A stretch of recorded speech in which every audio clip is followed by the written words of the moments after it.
তখন লাগাবেন। পানি বর্ষাকালে আপনার গাছটা যে পর্যন্ত পানি ওঠে, আপনি কিন্তু জানেন গাছ দেখে বাড়ি ধোয়া দেখে বোঝা যায়, এই পর্যন্ত যদি পানি ওঠে তাহলে লাগাবেন আরো 6 ইঞ্চি উপরে।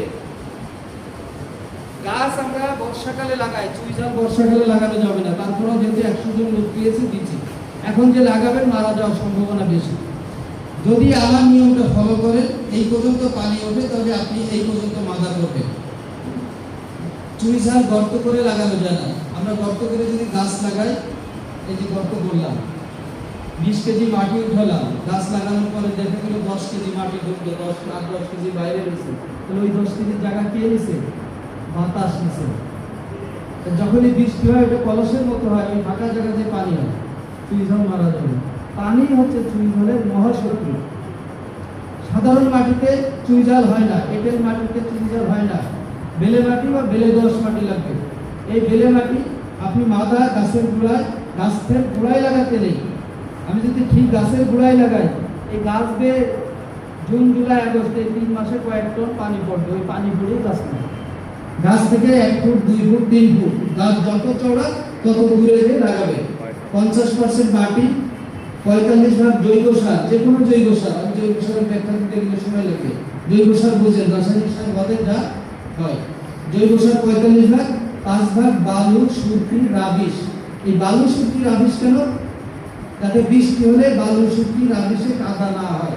ওই রাবিশ, বালি, সুরকির ভিতর দিয়ে পানি গড়িয়ে গড়িয়ে ভিতরে চলে যাবে। যদি কোনো চুই ঝালের গোড়ায় কাদা হয়, চুই ঝাল মারা যাবে।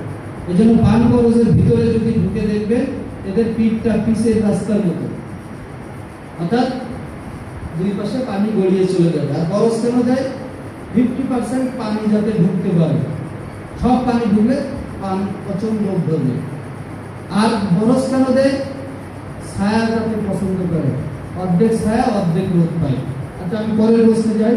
তাহলে আপনারা চুই ঝালটা 100 চুই ঝাল যদি বাঁচাতে, 112টা চুই ঝালের চারা আনছে যদি বাঁচাতে পারেন, অনেক ইনকাম। 1 কেজি চুই বিক্রি করে 1 মণ ধান কেনা যায়। এটা বিনা পয়সায় করতে পারবেন, কোনো রাসায়নিক সার লাগে না, কিছুই লাগে না। আর উপকারিতা বললে তো হাজার হাজার গাছ লাগানো শুরু করবেন। 3টা উপকারিতা বলি, অনেক উপকারিতা আছে। 1 নাম্বার হাঁপানি বা শ্বাসকষ্ট সারে। 2 নাম্বার শরীরে যাদের পিঠে পিঠে কোমরে ব্যথা সারে। 3 নাম্বার মানসিক অস্থিরতা দূর করে। যাদের ঘুম হয় না, চুই ঝাল খাবেন। আমি সকালেও খেয়ে এসেছি, 3 বেলাই খাই, তাহলে মানসিক অস্থিরতা দূর করে।